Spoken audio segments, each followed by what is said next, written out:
ताज बेगम वो मंदिर नहीं जा पाती है, पर नित्य आने वाले दर्शनार्थियों से पूछती है कि श्रृंगार कैसा है ठाकुर जी का, और जैसा जैसा लोग वर्णन करते हैं वैसी छवि अपने चित्त में बनाती है।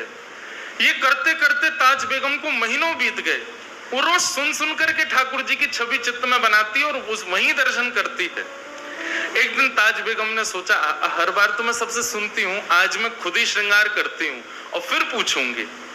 तो आज ताज बेगम ने अपने हृदय के ठाकुर जी का खुद ही श्रृंगार किया। ऐसी पोशाक है, ऐसी माला है, ऐसी पाग है, ऐसे कानों के कुंडल हैं। अब वो जब गई, ये प्रेरणा मैंने ताज बेगम से ली, तो वो गई और जाकर के मंदिर के बाहर खड़ी हो गई, अंदर तो जाती नहीं है। तो जैसी निकल करके उनसे पूछती है, आज ठाकुर जी का श्रृंगार कैसा? बोले, आज तो ठाकुर जी ने लाल पोशाक पहनी है, स्वर्ण के आभूषण पहने, ऐसी पाग पहनी है, यहाँ पर थोड़ी पर हीरा लटका है, नथ बेसर पहनी है। अब ताज बेगम रोवे सो रोवे, क्यों? क्योंकि उसने अपने हृदय में भी ऐसे ही ठाकुर जी का श्रृंगार किया। स्थिति ये हो गई ताज बेगम की, अब ताज बेगम जो सोचती है ठाकुर जी वैसा ही श्रृंगार करते हैं भीतर, उसको भीतर जाने की आवश्यकता नहीं है।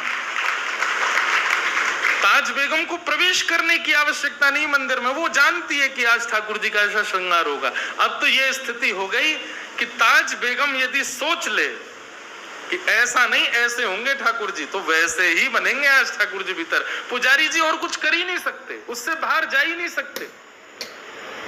यही स्थिति सूरदास जी की। सूरदास जी महाराज रोज वर्णन कर देते हैं ठाकुर जी के श्रृंगार का।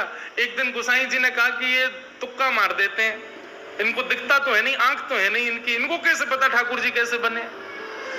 तो ठाकुर जी को एक कौपीन पहना दी, गले में मोतियों की माला पहना दी, और कुछ पहना ही नहीं।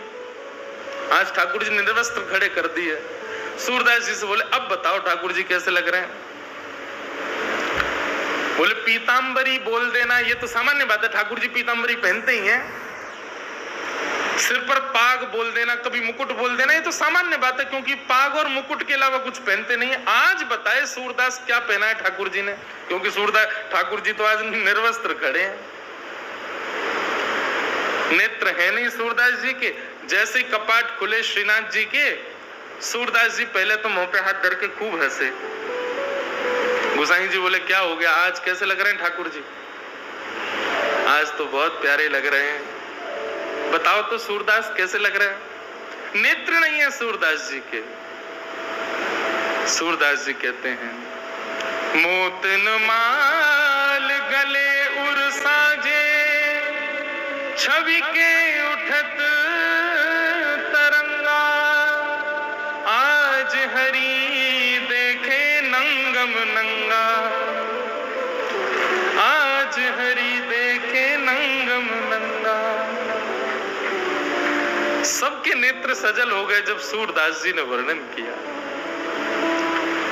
नेत्रों की आवश्यकता नहीं है ठाकुर जी को देखने के लिए भैया, प्रेम की आवश्यकता है, अंतर हृदय में भाव की आवश्यकता है। कानों की आवश्यकता नहीं है ठाकुर जी की कथा सुनने के लिए, भाव की आवश्यकता है। जीव की आवश्यकता नहीं है ठाकुर जी की कथा गाने के लिए, भाव की आवश्यकता है। ताज बेगम कहती है, सुनो दिल जानी मेरे दिल की कहानी, तेरे हाथ हूँ बिकानी, तेरे हाथ हूँ बिकानी, बदनाम भी सहूंगी, सुनो दिल जानी। देव पूजा ठानी में नमाज हूँ भुलानी, तज कलमा कुरान तेरे गुणन गहूंगी मैं, सुनो दिल जानी मेरे दिल की कहानी, तेरे हाथ हूँ बिकानी, तेरे हाथ हूँ बिकानी, बदनाम भी सहूंगी, सुनो दिल जानी। सांवला सलोना सिर ताज सिर कूले दिए, तेरे नेह दाग में ने दाग हूँ गदूंगी मैं, सुनो दिल जाने मेरे दिल की कहानी। नंद के कुमार कुर्बान तेरी सूरत पे, नंद के कुमार कुर्बान तेरी सूरत पे। हूँ तो मुगलानी हिंदुआनी हो रहूंगी मैं, सुनो गुल जानी मेरे दिल की कहानी।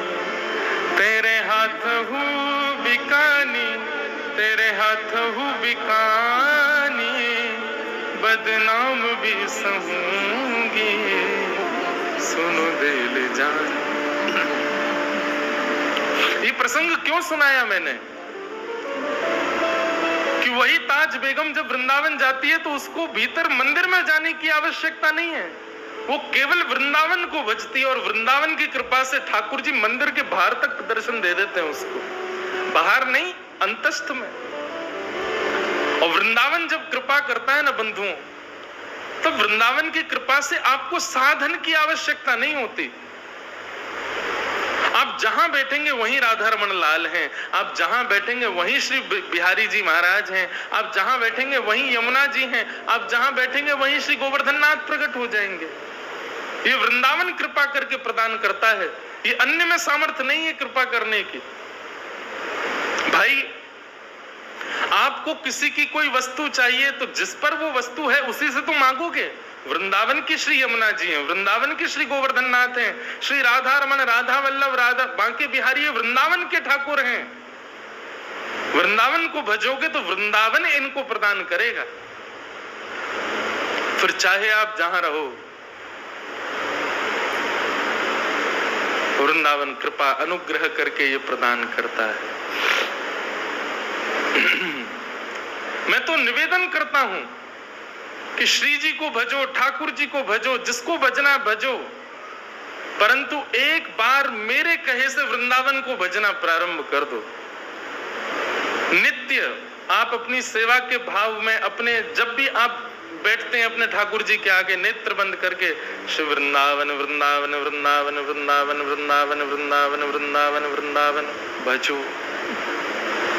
वृंदावन अनुग्रह करता है तो आपको कण कण में श्री राधा रमन जी का अनुभव होता है।